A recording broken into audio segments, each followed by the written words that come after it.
Welcome to the GodShow.us Daily. Alright, I have tonight's weigh-in card and the question has stepped on the scale, and the number that came back is not a number. It is a feeling. A very specific feeling that rhymes with standing on a playground, holding your lunchbox. 15 wisdom traditions are in the building. One question is about to get weighed. What it costs to reach toward another human being, at 7, at 40, at any of the years in between, is on the scale tonight.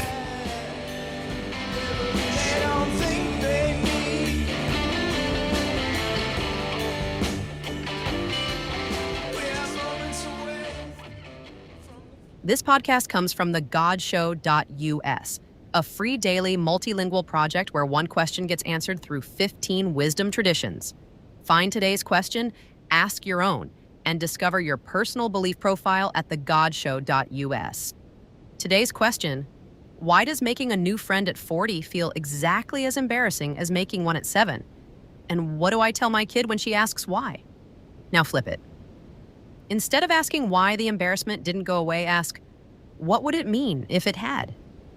If 40 felt nothing like 7, easy, armored, no sweat, what exactly would we have lost? Run that backwards long enough and the question reveals itself. The embarrassment might not be the problem. It might be the whole point. Why does making a new friend at 40 feel exactly as embarrassing as making one at 7? Sufism doesn't wait for me to finish asking. It says the heart never hardens. It only pretends to. And that the want to be known is identical at 7 and 40 because the cup, the actual chest inside the actual person, never changed its thirst. Just its certainty that thirst was shameful. There's this image it uses. The reed crying for the reed bed. You know the reed flute in Rumi? Cut from the marsh, grieving, making music from the separation. That's not a metaphor about being poetic. That's a description of the person by the tomato plants at the backyard party hoping someone keeps talking to them. Stoicism would like a word, because it draws a line Sufism doesn't bother with, between the embarrassment and the impression that it's embarrassing. Marcus Aurelius, Emperor of Rome, most powerful person alive, wrote private journals about needing to be better at listening to people. He didn't transcend the need. He distinguished the need from the story he was telling about having it. The 7-year-old walked up to the other kid anyway because she had no choice. Stoicism says, neither do you, and the embarrassment is optional equipment. That's where existentialism comes in swinging, though. It's not interested in whether the feeling is optional. It says, at 7, you didn't know the risk. At 40, you know exactly what it cost. The text you overread, the laugh you analyzed, the morning after where you wondered if you'd talk too much, and you do it anyway. That's not embarrassing. That's the whole thing. It specifically says twice. Tell her that's the whole thing. I appreciate a tradition that knows when to repeat itself.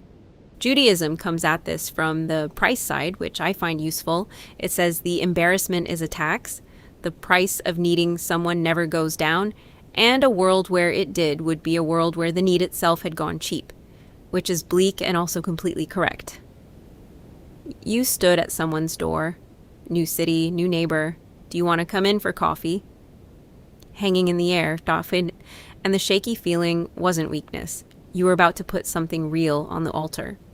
Of course, your hands were unsteady. Judaism thinks unsteady hands at the altar are appropriate.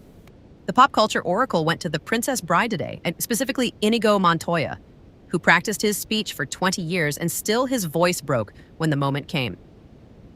Picture weighing a piece of fruit at a farmer's market stall. You already know roughly what it costs, you've done this, you're an adult, and your face still goes warm when the scale tips, and you have to say out loud what you want. That's the Inigo move. Preparation doesn't insulate you from the crack in the voice. The crack is the proof the speech mattered, and you can hand your daughter that image without any philosophy degree required. Vedantic philosophy does something genuinely strange that none of the other traditions try. It asks who is embarrassed, not the 7-year-old, not the 40-year-old, but the awareness that watched both mornings and didn't change between them. The witness consciousness that saw the playground and now sees the dinner party, unstained by either. Sufism says feel the thirst. Stoicism says rename the feeling. Vedanta says locate the one who was never shaking to begin with.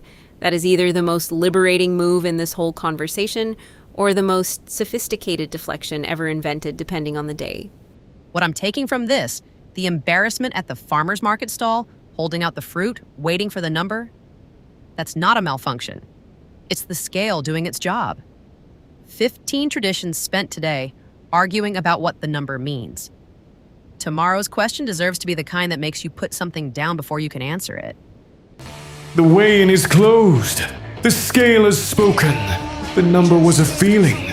Specifically the feeling of extending a hand into open air and not yet knowing if it lands. And 15 traditions stepped up to read it. Some said pay the tax. Some said refuse the story.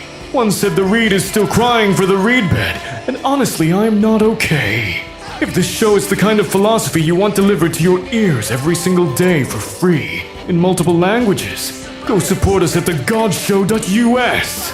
Tell a friend. Yes, even the new one.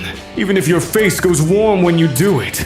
Thegodshow.us would like to thank our sponsor, Typeset.us. When generic web typography is letting you down, refine your work for free using Typeset.us. And thanks to DYorkMusic.com for our dark rock intro tune. The scale is being wheeled off the stage. The fruit has been weighed. The number it came back as, still warm in your chest, still embarrassing, still worth every cent of the tax. See you tomorrow for our take on the God Show's question of the day.